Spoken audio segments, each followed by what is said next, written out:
십자가에서 우리의 죄를 대신해 지시고 죽으시고 3일 만에 부활하신 부활절인데요. 우리 먼저 한번 인사하면 좋겠습니다. 주님이 살아계십니다. 이렇게 한번 인사할까요? 앞뒤 좌우로.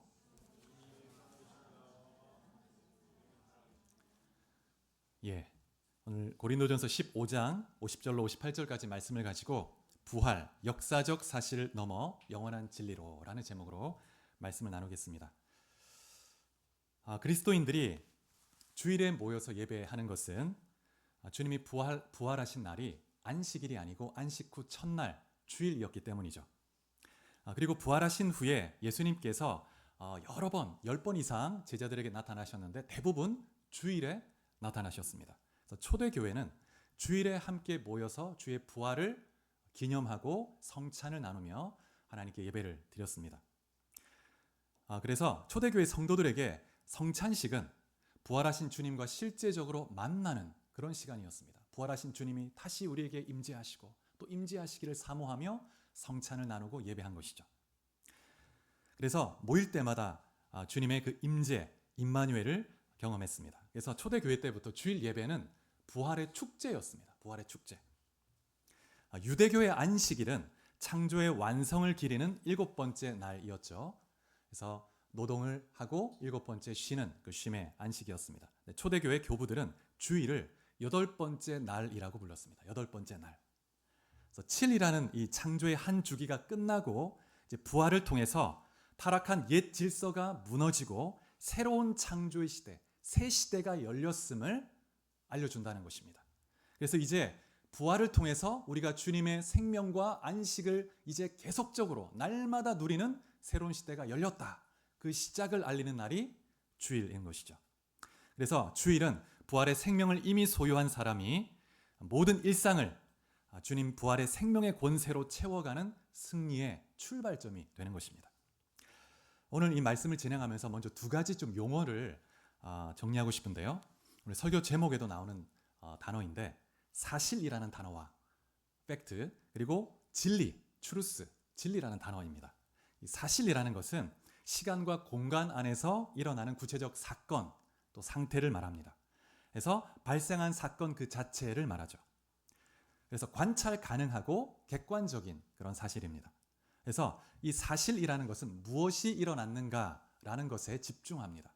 그래서 2000년 전에 팔레스타인 지역에서 예수라는 인물이 십자가형을 당해 죽었다. 이것이 사실이죠. 예수가 무덤에서 살아났다. 이것도 사실의 영역입니다. 물론 이 사실은 증거를 요구하죠. 증거가 필요합니다. 나중에 살펴보겠지만 십자가의 죽으심 또 부활도 로마의 역사 기록이나 또 당시의 정황으로 볼 때 증명 가능한 하나의 사실로 볼 수 있습니다. 그래서 오늘날 많은 사람들이 부활을 그저 종교적인 신화나 꾸며낸 이야기로 치부하기도 하지만 놀랍게도 예수를 믿지 않는 이성주의자들도 불신자들도 역사적 증거와 정황들을 고려해 볼 때 예수님이 부활했다는 것을 인정할 수 있다고 그렇게 받아들이죠. 부활은 사실에 대한 문제입니다. 자, 그러면 진리는 무엇인가? 진리는 그 사실이 갖고 있는 영원한 의미를 말합니다. 그래서 변하지 않는 근본 원리. 그래서 이 진리는 보편적이고 영원하고 영적입니다. 그래서 사실이라는 것은 무엇이 일어났는가 그 사건 자체에 집중한다면 이 진리는 그것이 왜 일어났는가 어떤 의미를 갖는가 하는 의미를 갖는 것입니다. 그래서 예수 그리스도의 죽으심이라는 이 사실은 인류의 죄를 대속하기 위한 대속적 죽음이다. 이것이 진리입니다. 예수의 부활했다는 이 사실은 사망 권세를 이기신 승리다.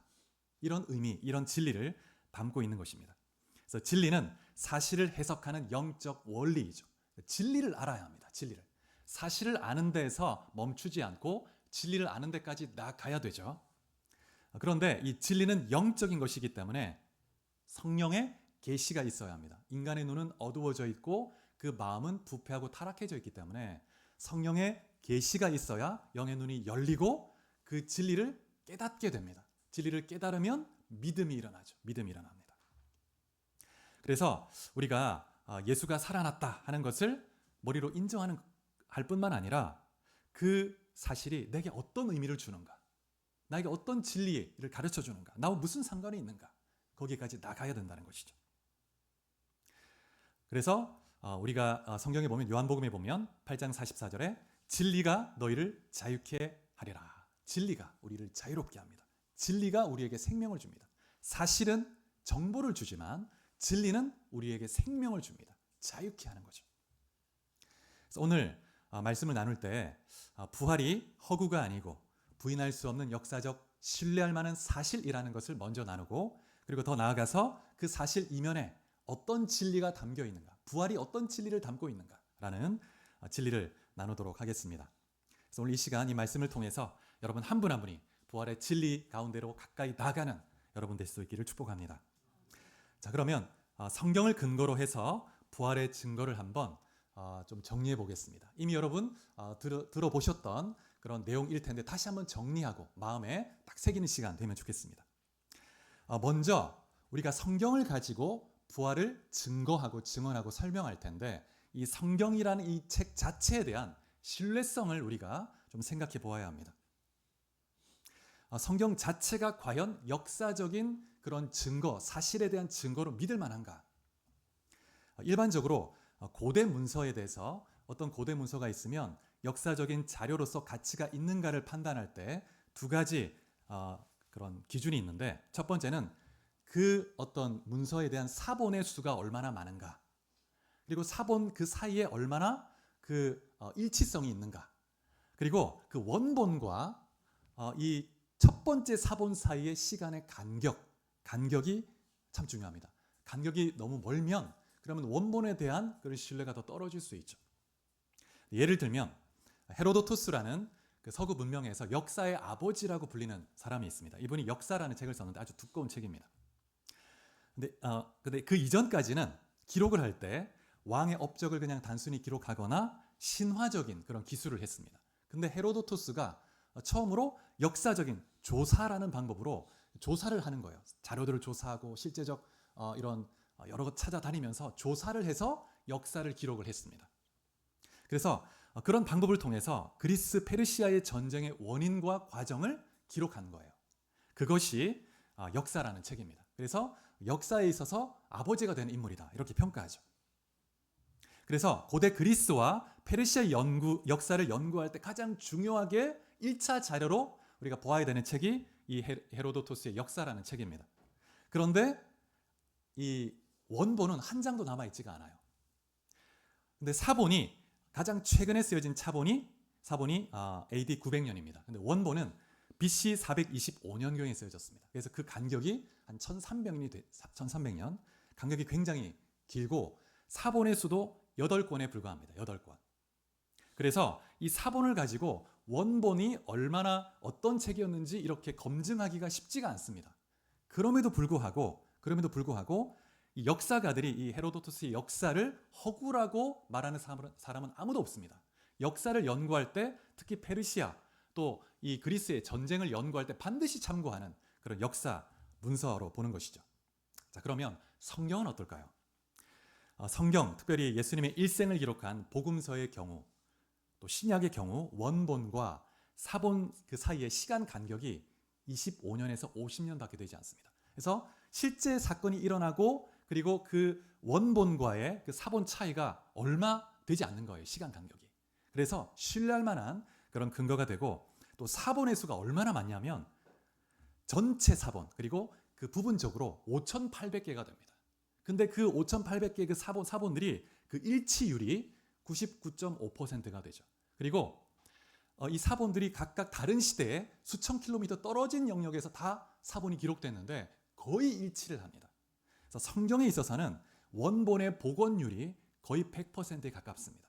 그래서 우리가 가지고 있는 이 성경은 그 원본에 거의 가까운 책이다. 원본으로 보아도 무방합니다.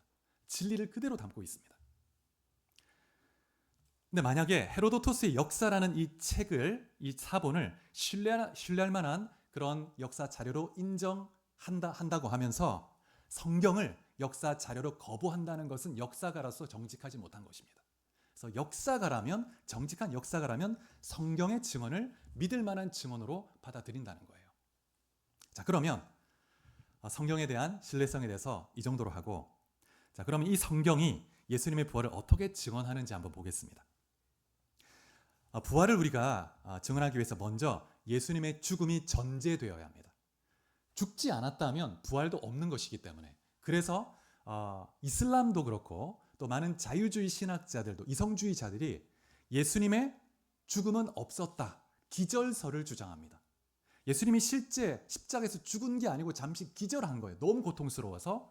그런데 사람들이 죽은 줄 알고 내려와서 무덤에 안치했다는 거예요. 근데 무덤 속에, 그 바위 속에 냉기가 있으니까 깨어난 거예요. 그렇게 기절설을 주장합니다.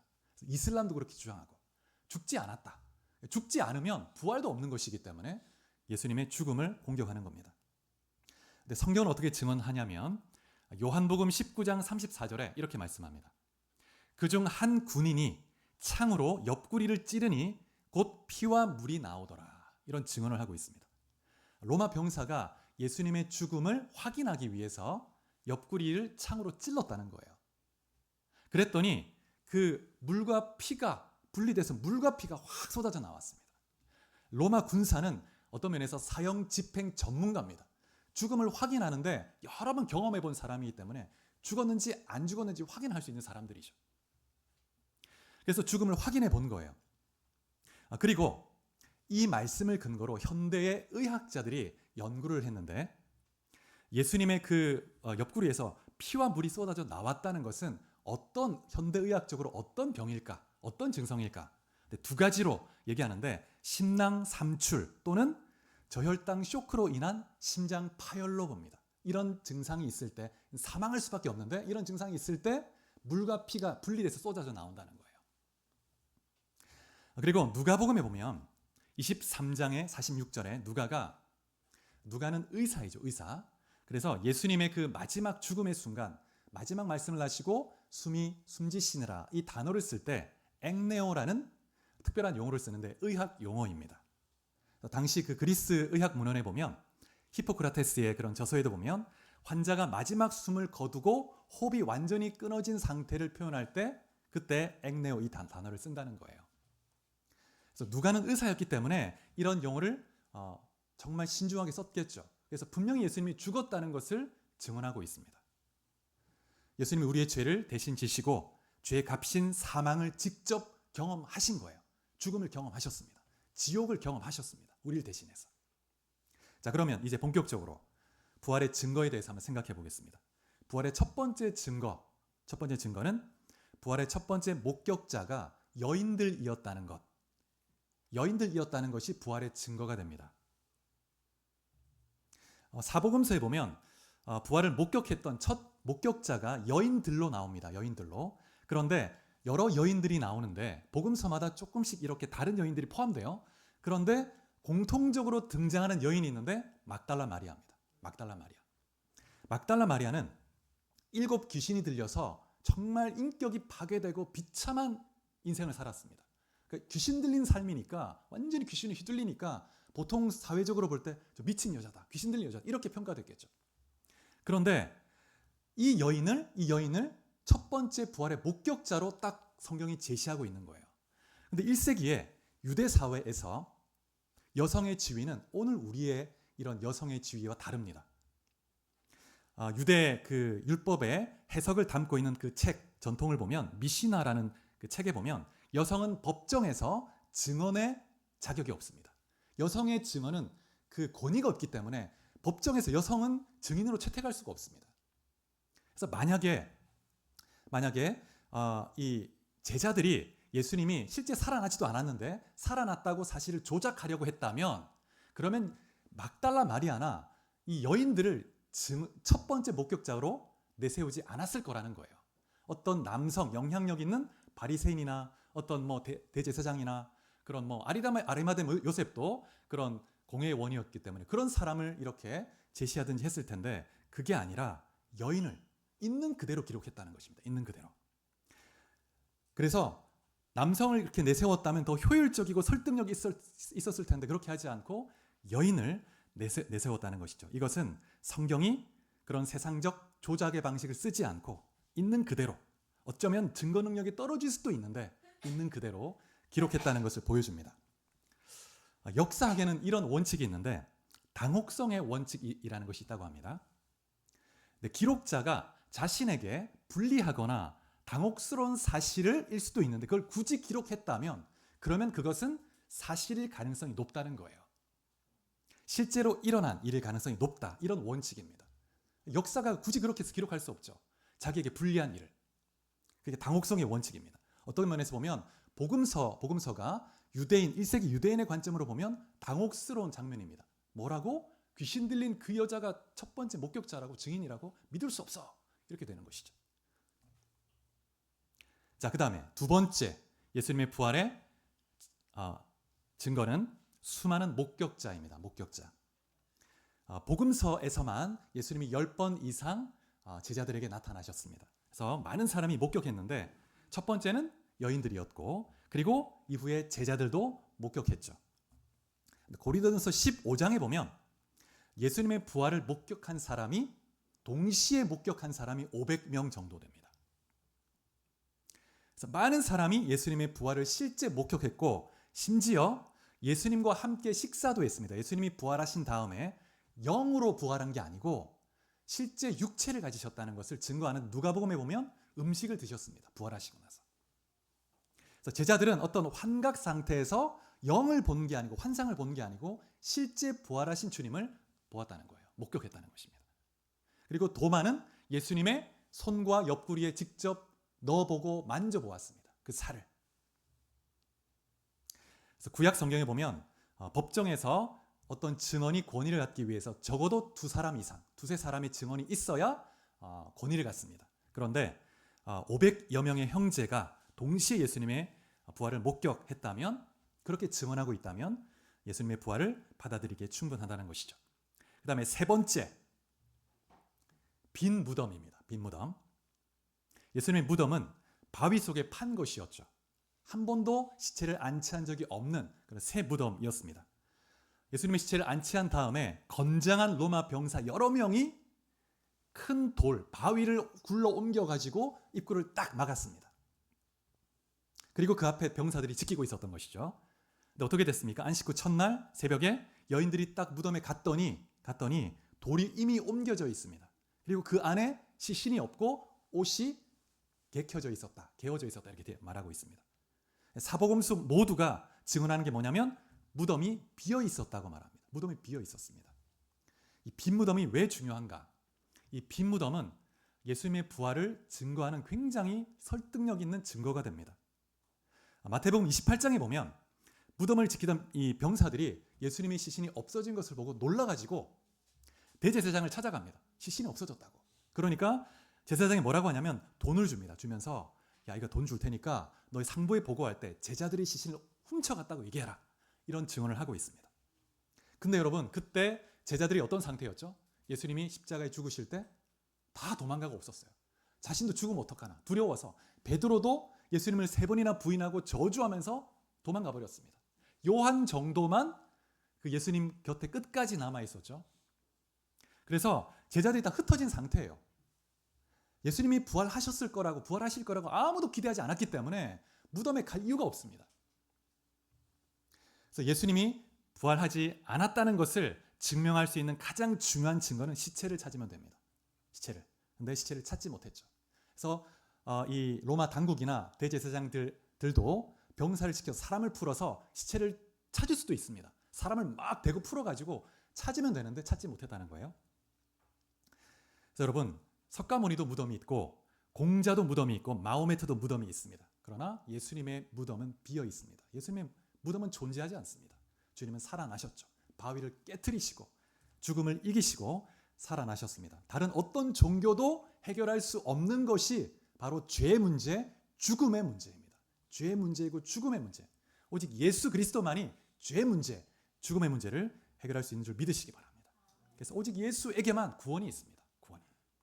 네 번째 부활의 증거는 제자들이 생명을 걸고 예수님의 부활을 증거했다는 거예요. 이것이 증거가 됩니다. 제자들이 예수님이 십자가에 죽으셨을 때 다 도망갔습니다. 두려워서. 그런 제자들이 다시 돌아와서 많은 대중 앞에서 또 공회 앞에서 협박을 받고 생명의 위협을 받으면서도 주님이 부활하셨다고 증거했다는 거예요. 사도행전을 보면 제자들이 증거한 것이 뭐냐면 결국 예수의 부활이었습니다. 부활. 이 예수를 하나님이 살리신지라. 너희가 나무에 달아 죽인 예수를 우리 조상의 하나님이 살리시고 예수가 부활하셨다. 너무 충격적 사건이었기 때문에 예수님이 부활하셨구나. 그동안 예수님이 하셨던 모든 말씀이 다 사실이고 진리구나. 깨닫게 되는 거예요. 모든 것이 다 이제 새롭게 다 재해석되는 겁니다. 예수님이 하신 이 말씀이 이 뜻이구나. 다 깨달아지는 것이죠.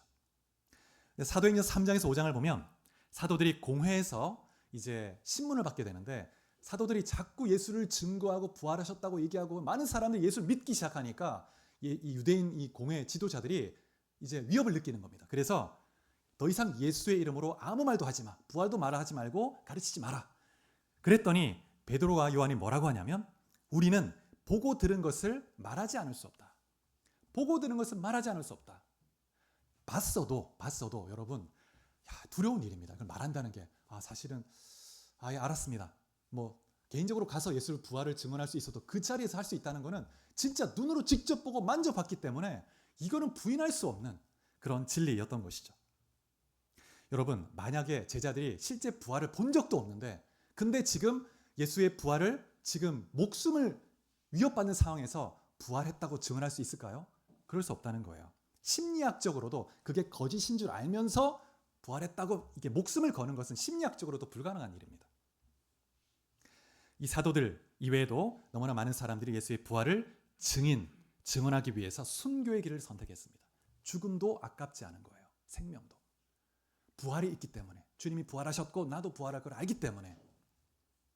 여러분 또 한 가지 기억해야 될 게 뭐냐면 유대인들은 제자들이 대부분 유대인들이었는데 12사도는 다 유대인들이었죠.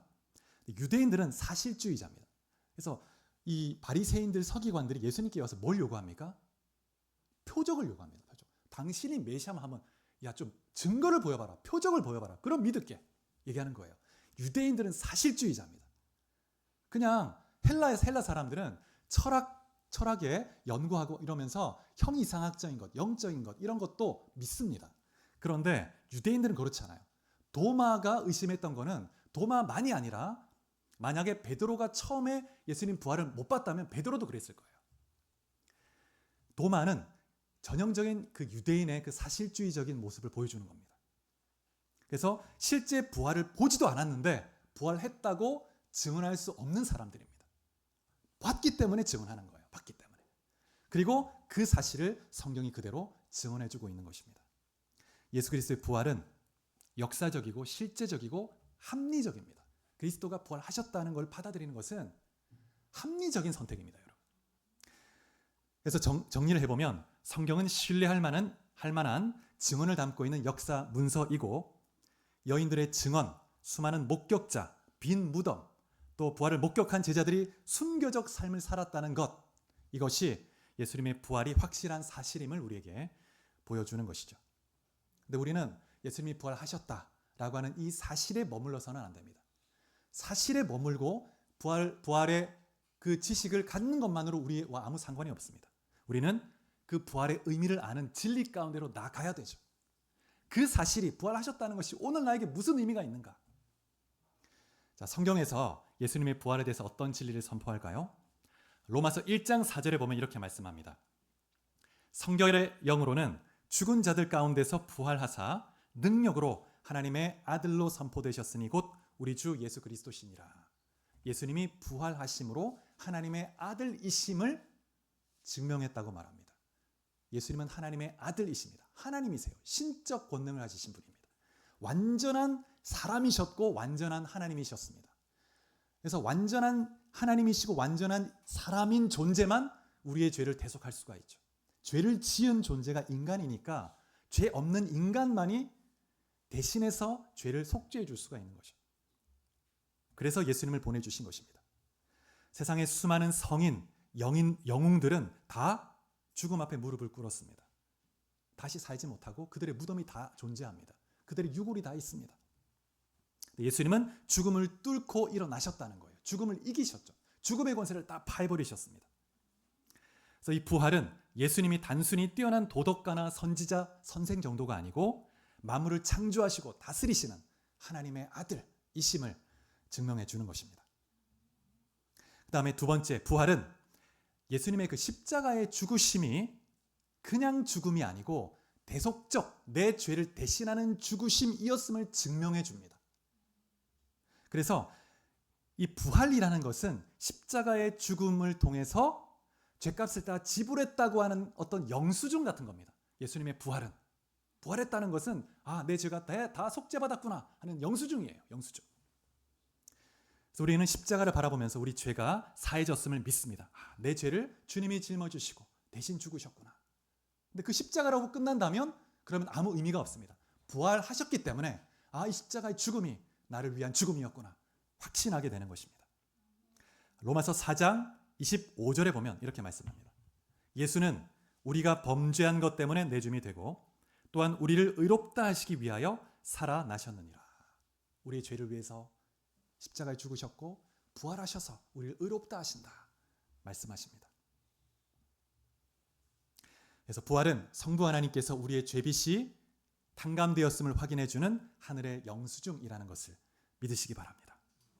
그 다음에 세 번째, 부활은 어떤 의미를 담고 있는가, 어떤 진리를 담고 있는가?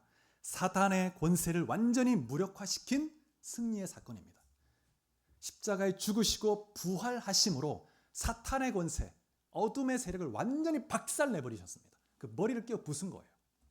창세기 3장 15절에서 여인의 후손, 즉 메시아가 사탄의 머리를 깨어 부술 것이다, 밟을 것이다 예언했죠. 예수님이 부활하신 그 부활절 아침에 그 새벽에 사단의 머리가 깨어지고 사망 권세, 마귀 권세가 다 무너지게 된 것입니다. 그래서 예수님이 죽음의 본거지로 들어가서 사망의 열쇠를 다 빼앗아 온 거예요. 그래서 생명과 사망의 주권이 다 주님께 있습니다. 주님께. 히브리서 2장 14절에 이렇게 말씀합니다. 죽음을 통하여 죽음의 세력을 잡은 자 곧 마귀를 멸하시며. 골로새서 2장 15절 통치자들과 권세들을 무력화하여 드러내어 구경거리로 삼으시고 십자가로 그들을 이기셨느니라. 계시록 1장 18절 곧 살아있는 자라 내가 전에 죽었었노라 볼지어다 이제 세세토록 살아있어 사망과 음부의 열쇠를 가졌노니 내가 세세토록 영원히 살아있을 것이다. 그리고 사망과 음부의 열쇠가 내 손에 있다 말씀하고 있습니다. 그래서 부활은 흑암의 세력이 이제 더 이상 우리를 정죄할 수 없다는 것을 선포하는 그리스도의 승리를 보여주는 것이죠. 주님이 부활하셨구나. 이 말은 더 이상 이제 사탄이 죄를 가지고 사망의 속박으로 우리를 올가맬 수 없다는 것이 증명된 것입니다. 그래서 사탄은 이제 이빨 빠진 호랑이가 된 것이죠. 그 다음에 네 번째, 부활은 사탄에 의한 죽음의 통치가 끝났다는 것을 선포해 줍니다. 이제 죽음의 통치는 끝났습니다. 죄와 사망의 권세가 다 무너졌고 이제 그리스도 안에서 생명과 영원한 생명의 통치만 남아 있습니다. 로마서 5장 21절에 이렇게 말씀하고 있습니다. 이는 죄가 사망 안에서 왕노릇한 것 같이 은혜도 또한 의로 말미암아 왕노릇하여 우리 주 예수 그리스도로 말미암아 영생에 이르게 하려 함이라. 우리가 예수를 믿기 전에는 죄가 사망이 왕노릇했습니다. 우리는 그 죄에 대한 값을 치러야 되기 때문에 죽어서 영원한 형벌을 받아야 되는 그런 운명이었죠. 그래서 사망의 통치를 받는 사망의 백성이었습니다. 그런데 예수님이 부활하심으로 이제는 우리를 사망의 그 올무에서 다 사망을 깨어버리시고 자유케 하시고 주님의 은혜와 생명의 통치를 받게 하셨다는 거예요. 우리는 이제 사망의 죄의 법에 적용을 받지 않습니다. 우리는 생명의 통치, 은혜 통치에 적용을 받는 것이죠.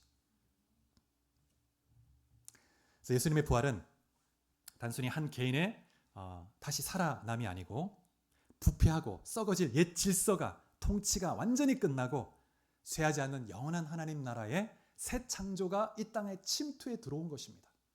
하나님의 새로운 통치가 들어온 거예요. 오늘 본문 말씀 고린도전서에 보면 15장에 이 죽을 것이 죽지 아니함을 입을 때 내가 부활할 때에는 사망을 삼키고 이기리라. 주님이 사망을 그냥 삼켜버렸습니다. 사망을 그냥 없애버리셨어요. 그래서 이렇게 말씀합니다. 사망아, 너의 승리가 어디 있느냐? 사망아, 너의 쏘는 것이 어디 있느냐? 사망의 권세는 이미 다 무너졌다는 것입니다. 이제 예수 그리스도가 생명과 은혜 가운데 우리를 통치하시고 다스리십니다. 그래서 여러분, 믿음으로 선포하십시오. 예수 그리스도 안에서 그리스도의 이름으로 부활의 능력과 생명이 내 안에 있고 나의 가정 안에 있음을 선포합니다. 사망아, 너의 쏘는 것이 어디 있느냐? 예수의 이름으로 떠나가라. 사탄아, 떠나가라. 다섯 번째, 마지막 다섯 번째, 그리스도의 부활은 우리의 부활을 보증하는 것입니다. 보증한다는 것은 그것이 틀림없음을 확증해 주는 거죠. 그래서 그리스도의 부활은 그를 믿고 따르는 모든 성도들도 그리스도와 같이 다시 살아나게 될 것을 보여준 겁니다. 그래서 예수님이 부활하셨는데 썩지 않는 몸을 입으셨어요. 그리고 공간을 자유롭게 이동해 다니시는 그런 이해할 수 없는 신비로운 영화로운 몸입니다. 영원히 주님은 지금도 그 육체를 가지고 계세요. 성부, 성자, 성령 삼일체 하나님 가운데 그 성자 예수님만 육체를 지금도 가지고 계시고 인성적으로 여전히 인성을 소유하고 계시면서 하나님 보좌 우편에 계십니다. 신성적으로는 모든 곳에 충만하게 계시지만 인성적으로는 하나님 보좌 우편에 지금 계세요. 교회 머리가 되셔서 주님이 왕으로 모든 만물을 통치하십니다. 우리도 주님의 그 영화로운 몸으로 주님이 다시 올 때 한순간에 호련의 확 변화가 일어납니다. 우리 썩어질 이게 다 싹 사라지고 새로운 몸을 덧입게 되는 거예요. 그래서 영화로운 몸이 되고 들려 올림을 받고 주님의 나라에서 영원히 주와 함께 생명을 누리게 되는 것이죠. 그래서 고린도전서 15장에 보면 20절에 이렇게 말씀합니다. 그러나 이제 그리스도께서 죽은 자 가운데서 다시 살아나사 잠자는 자들의 첫 열매가 되셨도다. 예수님은 모든 사망한 자, 그리스도 안에서 사망한 자의 첫 열매입니다. 첫 열매라는 것은 시작이라는 말이죠. 주님이 부활하신 것처럼 주님을 따라서 주님을 믿는 많은 성도들 우리가 부활하게 된다는 거예요. 이 몸은 썩고 주름지고 병들고 이런 몸이잖아요. 그런데 부활의 몸은 썩지 않습니다. 병들지 않고 영원토록 생명과 복을 누리며 주와 함께 여러분 모두가 예수 이름을 믿고 부활의 몸을 입고 저 천국에서 영원한 생명 누릴 수 있기를 축복합니다. 예, 말씀을 맺겠습니다. 여러분의 삶이 혹시 사망의 어둠 속에 있는 것처럼 느껴지는 분이 계십니까? 주님이 부활하셨다는 진리를 붙드시기 바랍니다. 주님께서 여러분을 생명의 빛으로 인도하실 것입니다. 요셉을 생각해 봅시다. 요셉은 누명을 쓰고 감옥에 들어갈 때, 감옥에 떨어질 때 어떤 마음이었을까요? 내 인생은 끝났구나. 이제 나는 죽음이다. 이런 생각했을 겁니다. 이 감옥에서 내가 죽겠구나. 근데 하나님께서 그를 그 어두운 감옥에서 불러내셨습니다. 그리고 총리로 세우셨어요. 총리로. 다윗은 어떻습니까? 사울을 피해 다니던 그 10여 년의 시간 하루하루가 죽음의 연속이었을 겁니다. 오늘도 겨우 목숨 부지했네. 그 다음 날 하루하루 사울을 피해 다니면서 사망의 골짜기를 계속 다니는 거예요. 그런 사망의 올무 가운데 살았는데 그러한 다윗을 하나님이 어떻게 하셨습니까? 이끌어내셔서 사망의 권세, 사울의 권세를 다 무너뜨리시고 이스라엘의 왕으로 세우시는 거죠. 왕으로. 사랑하는 여러분, 사망의 골짜기를 믿음으로 극복하고 승리한 사람을 하나님은 들어 쓰십니다. 들어 쓰세요. 사망의 골짜기에서 그리스도의 부활의 권세로 승리한 사람은 어떠한 권세도 무섭지 않습니다. 그러한 사람을 주님이 쓰시는 겁니다. 여러분 한 사람 한 사람이 사망 권세 이기고 여러분 삶 속에 어떤 어려움이 마치 사망처럼 정말 나를 올가매는 것 같아도 두려워하지 않고 주님 사망은 이미 다 폐하여졌습니다. 예수의 이름으로 주님 나에게 부활의 생명이 있는 줄 믿습니다. 선포하면서 주님 나의 가정에 사망의 어둠의 그림이 다 그림자가 떠나가고 그리스도의 생명의 역사가 임하여 있음을 선포합니다. 그럴 때 여러분 간에 놀라운 역사가 나타날 줄 믿습니다. 여러분 모두가 부활의 권능으로 승리하는 삶 살 수 있기를 주의 이름으로 축복합니다. 할렐루야. 이어서 성찬식을 좀 진행하려고 하는데요.